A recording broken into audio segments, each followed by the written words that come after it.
What's going on, everybody? Brent here, and welcome to another video from Work in Progress. I know it's been a while since I've done a video, but a lot's been going on, but mostly I have been completely engrossed in Cyberpunk 2077 again. You know, I thought last year with patch 1.6, it was a brand new game, and in a lot of ways it was back then. That, you know, it had a nice PS5, Xbox Series X upgrade, graphical overhaul, things like that.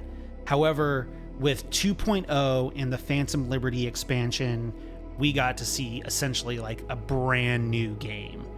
2.0, it's fantastic.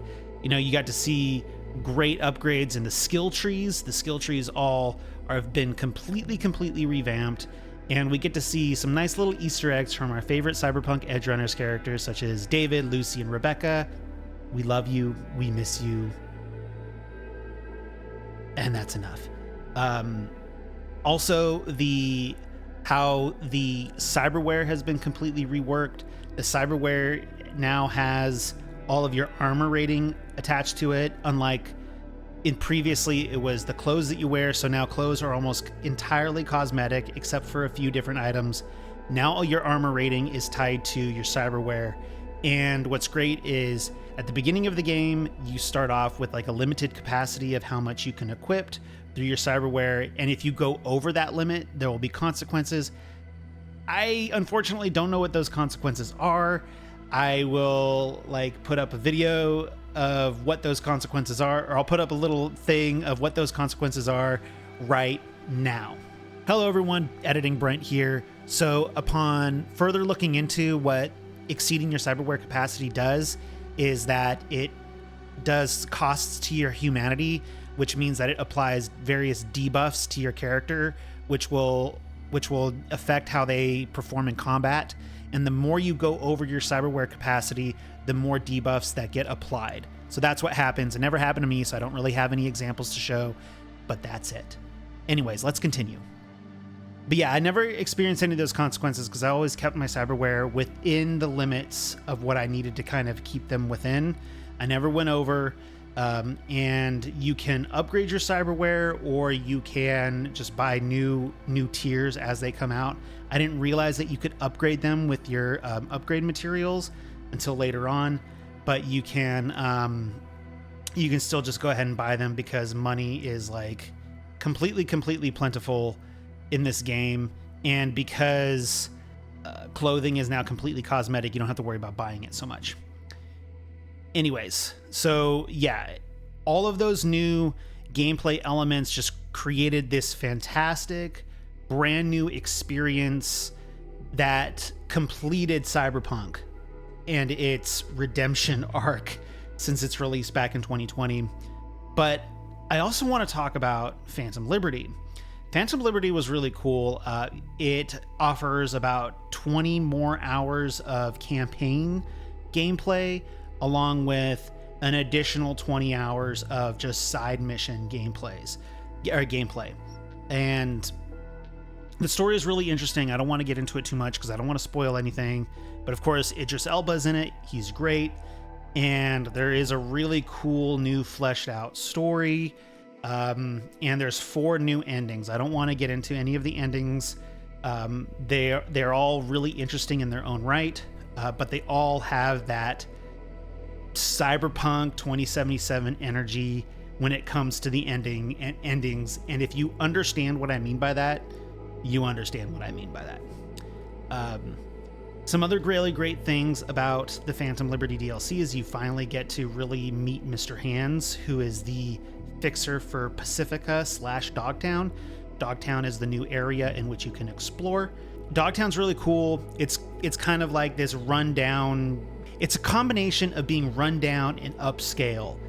It's like there's definitely a very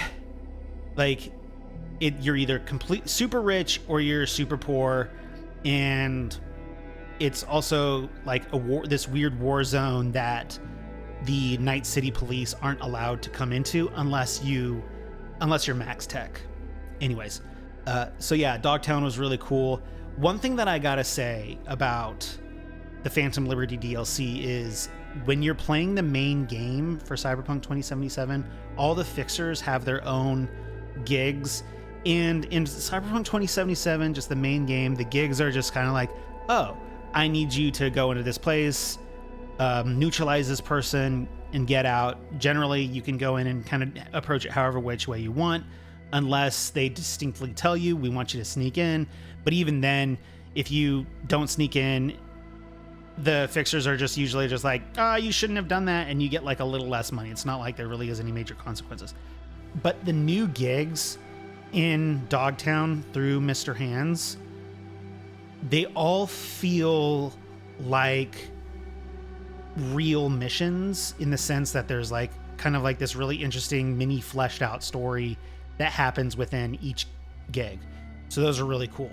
And with Phantom Liberty, I decided to completely go for the Cyberpunk 2077 Platinum Trophy. So I went for it and I got it, and it was a lot of fun. It's a bit of a grindy platinum, but it was well worth it. I thought I wasn't going to be able to do it because there's certain things that there's certain like things that you have to do with certain weapons a certain amount of times, and I was like, that's not really my gameplay style, but I was able to pull it off, and it was a lot of fun. So it's definitely amongst Cyberpunk 2077 is definitely amongst one of my favorite games ever played.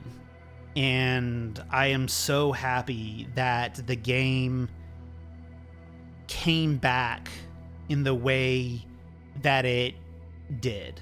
And it's too bad that it had those issues at launch, because this game definitely deserves to be in the rank in like Game of the Year ranks, in my opinion, especially now. But unfortunately, it's a 2020 game, and it can't really requalify for Game of the Year. But what it is now, it is an excellent game. And, despite all the rules and stuff, right now, it is my 2023 Game of the Year with Phantom Liberty, because in a lot of ways, it's a brand new game. It's a completely brand new game. It's almost like it's a remake of the 2020 game. So yeah, those are my thoughts on Phantom Liberty, Cyberpunk 2077, patch 2.0, all the new stuff.